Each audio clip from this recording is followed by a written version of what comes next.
Welcome to Neve Community for Self-Inquiry and Sustainability.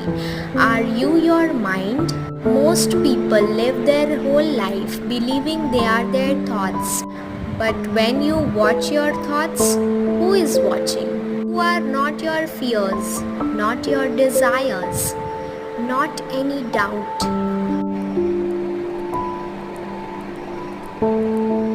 The mind is a tool, a powerful one, but you are the awareness behind it.